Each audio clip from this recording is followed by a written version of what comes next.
तो 11 महीने के बाद मैं इंडिया वापस जा रहा हूँ। अभी फ़िलहाल कज़ाकिस्तान के एयरपोर्ट पे हूँ और यहाँ से ट्रांजिट करते हुए मैं अबू धाबी एयरपोर्ट के बाहर आया और यहाँ से जा रहा हूँ मैं इंडिया।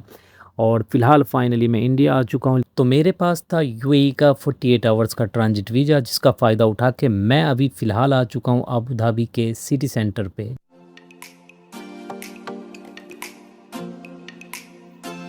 तो गुड मॉर्निंग, आप लोग कैसे हैं? मैं उम्मीद करता हूँ कि आप लोग अच्छे होंगे। तो फ़िलहाल अभी मैं अस्ताना में हूँ। आज मैं यहाँ से निकल रहा हूँ इंडिया, बाय एयर ट्रांजिट करूँगा अबू धाबी। तो चलते हैं, सबसे पहले हम खा लेते हैं सुबह का नाश्ता, फिर यहाँ से हम निकलेंगे। तो सबसे पहले मैं करता हूँ दवाई पका पका दा पसी बबल से चलो। तो यहाँ से लेते बस, एक बस चेंज करके चलते हैं एयरपोर्ट और डायरेक्ट मिलते हैं आपसे एयरपोर्ट पे।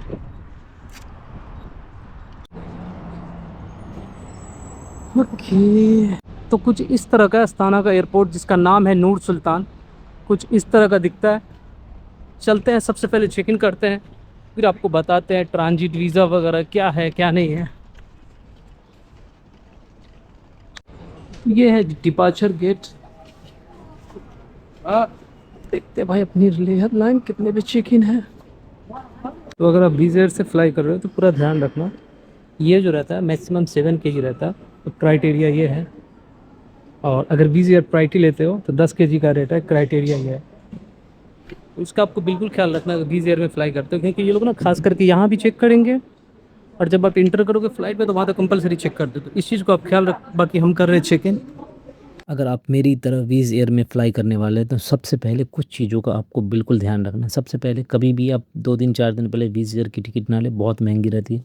और दूसरी बात, कभी भी आप वेब चेक इन करके आएँ, काउंटर के चेक इन के चक्कर में बिल्कुल नहीं रहें, जो कि आपको लगभग फटके लगने वाले 30 से 40 यूरो का। तो ये बिल्कुल मत करें।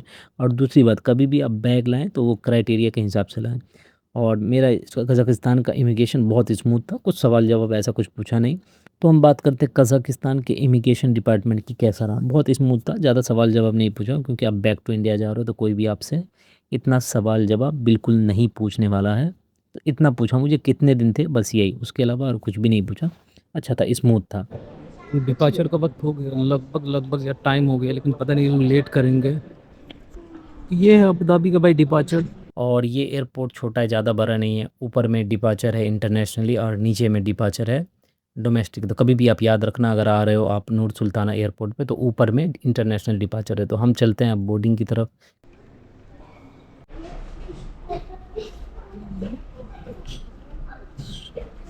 तो अंदर से कुछ ऐसा दिखता है भाई, चीप एयरलाइन है। 3 सीट इधर, 2 सीट इधर, सिंगल सिंगल ही रहती हैं। और हर बार की तरह मैं लकी हूँ, मुझे विंडो सीट मिल गया, तो ये चीज़ अच्छा है। और वीज़ एयरलाइन में आपको कुछ भी फैसिलिटी नहीं मिलते, इन द सेंस कि कुछ भी आप ले रहे हो, पानी या कुछ भी XYZ, तो आपको पे करना होगा, क्योंकि ये चीप एयरलाइन है। हालांकि मेरे लिए चीप नहीं था, बहुत महंगा पड़ गया। तो चलो यहाँ से निकलते हैं अबू धाबी की तरफ। Welcome to Abu Dhabi. तो फाइनली 5 घंटे 10 मिनट के बाद मैं अबू धाबी लैंड किया हूँ। और सामने आप देख सकते हो ये जो नज़ारा है। इस लाइन में आप भी ऐसे ही रहते हो क्या? तो मुझे कमेंट करके बताना, मैं कभी ऐसे नहीं। चलो अब हम भी चलते हैं बाहर की तरफ। तो आ चुका हूँ मैं बाहर और दिखाता हूँ मैं आपको। वीज़ एयरलाइन कुछ इस तरह का रहता है। और सामने लगी हुई है बस, जो कि हमें बस में जाना पड़ेगा, फिर बस हमें ले जाएगी टर्मिनल। आप लोग कमेंट करके मुझे ज़रूर बताना, क्या आपको एज अ एयरपोर्ट से बस से कन्वीनियंट लगता है, या जो वो अटैच कर देता है टर्मिनल से वो कन्वीनियंट लगता है। मुझे तो कुछ भी चलता है, कोई फ़र्क नहीं। अब आ चुके हैं फाइनली टर्मिनल पे। और एक बात बताता हूँ मैं आपको, अबू धाबी का टर्मिनल जब भी आता है मुझे बहुत बड़ा लगता है, वैसे है भी बहुत बड़ा। मैं लगभग चल के 1200 मीटर, लगभग एक पूरा खाली है यार, मैं ही सबसे लास्ट लगता है। चलो, अबू धाबी में अगर आप पहली बार इंटर करते हो तो इमिग्रेशन क्लियर करना होगा।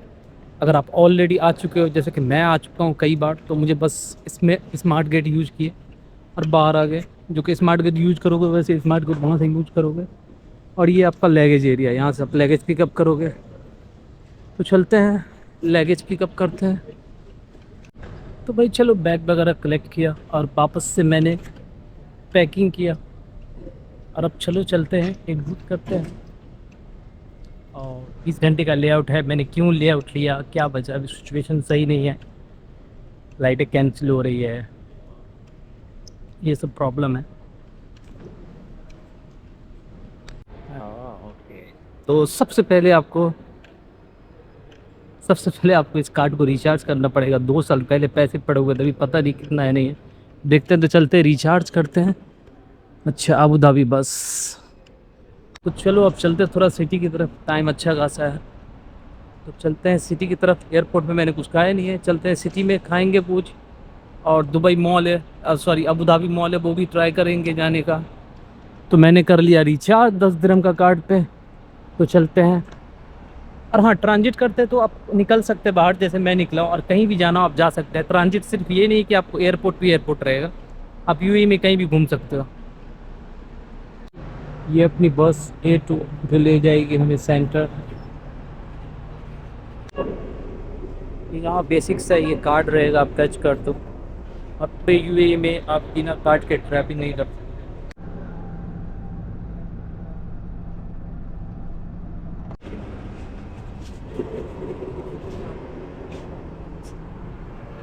भाई अब गर्मी का पता चल रहा है, तो फाइनली आ चुके हैं हम सिटी सेंटर। इस मेन सेंटर एरिया है। यहाँ पहले कुछ खाऊंगा, फिर यहाँ से बस लेके जाऊंगा तो दुबई मॉल। भाई गर्मी तो अब शुरू होगी। पिछले 10 महीने से अच्छा मौसम था, लेकिन अब जाके इतनी गर्मी है। अच्छा कैमरा,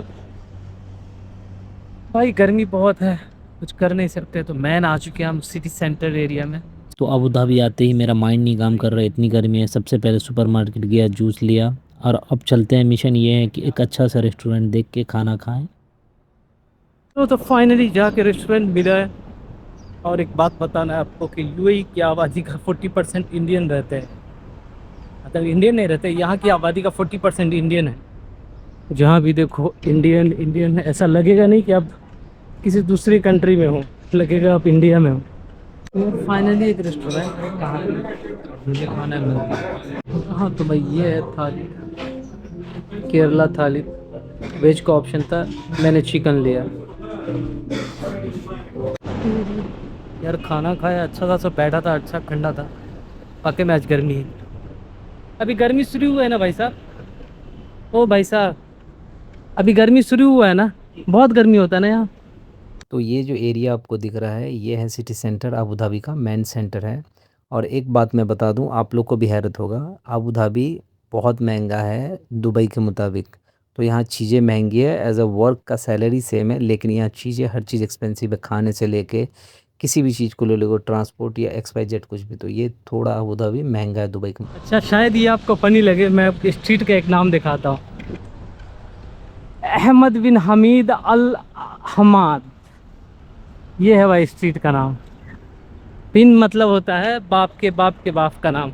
तो खाना खाने के बाद मुझे लग रही थी बहुत गर्मी, मैंने बस लिया और आ गया हूँ मैं। ये अबू धाबी मॉल है, जैसे द दुबई मॉल है वैसा ही है, सबसे बड़ा मॉल है यहाँ का। तो मैं आ गया हूँ यहाँ, थोड़ा टाइम स्पेंड करना, आपको दिखा दूँ किस तरह का मॉल दिखता है। तो कुछ इस तरह का मॉल दिखता है, आप देख सकते हो। अच्छा खासा मॉल है। बाकी यहाँ थोड़ा टाइम स्पेंड करेंगे क्योंकि बाहर बहुत गर्मी। तो इस मॉल द दुबई मॉल में कुछ सिमिलैरिटी है तो मेरे हिसाब से तो बिल्कुल नहीं, क्योंकि द दुबई मॉल में आप घूमोगे तो बिल्कुल बोर नहीं होगे, ऐसी ऐसी चीज़ें हैं। लेकिन द अबू धाबी मॉल ठीक है, नॉर्मल है, लेकिन इन दोनों का कोई मेल जोल नहीं है। चलो यार अब निकलते हैं, मैं जिस काम के लिए आया तो हुआ नहीं। चलो तो अब निकलते एयरपोर्ट। ये रहा अबू धाबी मॉल, और ये है बस स्टॉप, जो कि 4 AT में आपको पहुंचा देगी एयरपोर्ट।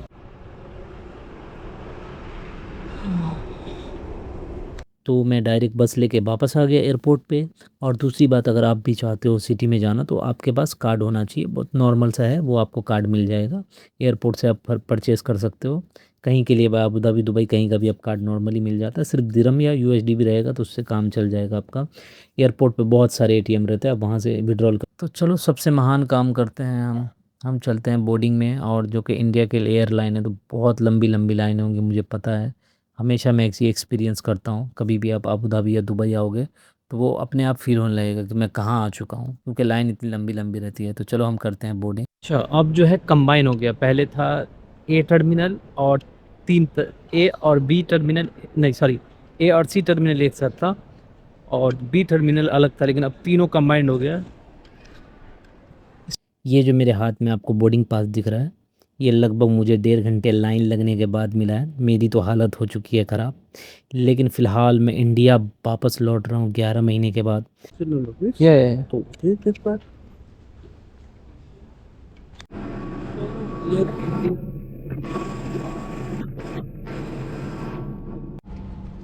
अच्छा, आज तक मैंने जितना ही फ्लाई किया मैं पहली बार देखा हूँ मैं। हालांकि फ्लाई दुबई में भी गया था। ये यहाँ यूएसपी है, अब काम करता है कि नहीं फ्लाई होने के बाद हम देखते हैं। तो ये एयर इंडिया की फ़्लाइट मुझे ऑलमोस्ट 9,500 की पड़ी, जो कि अच्छा प्राइस था। और दूसरी बात कि इसमें डिनर जो है इंक्लूडिंग था, और ऑप्शन भी ये लोग देते हैं हलाल, नॉन वेज या हिंदू, हर तरह का ऑप्शन देते हैं, 4-5 तरह का। तो अच्छा ऑप्शन था, मैंने हलाल चुना क्योंकि मैं हमेशा हलाल ही फूड खाता हूँ। तो ये कुछ इस तरह का था, वेज बिरयानी था और नूडल्स पास्ता वगैरह था। हाँ, तो आप देख सकते हो यहाँ पे जो यूएसबी चार्जिंग पॉइंट दिया वाकई में वर्क करता है। तो ये चीज़ अच्छा लगा, पहली बार मैं देखा हूँ एयर इंडिया। फाइनली, तो फाइनली भैया मुंबई आ चुके हैं और लैंड कर चुके हैं मुंबई। कुछ एयर इंडिया का इस तरह का था, कुछ पहली बार मैंने।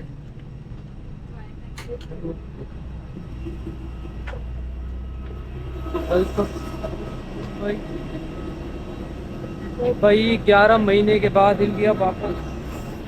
चलो फटाफट इमिग्रेशन में चलते हैं।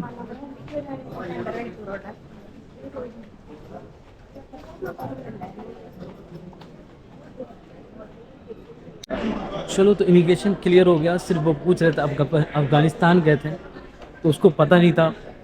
तो उस बंदे ने बोला हाँ कोई प्रॉब्लम नहीं है, तो फिर उसने स्टम्प मारा, एग्जिट हुआ। और उसके अलावा कोई सवाल जवाब नहीं पूछता जब बैक आप इंडिया आते हो। तो बस यही था। चलो, और इस वीडियो को यहीं एंड करते हैं। मिलते हैं आपसे नेक्स्ट ब्लॉग या प्रो में आते हैं।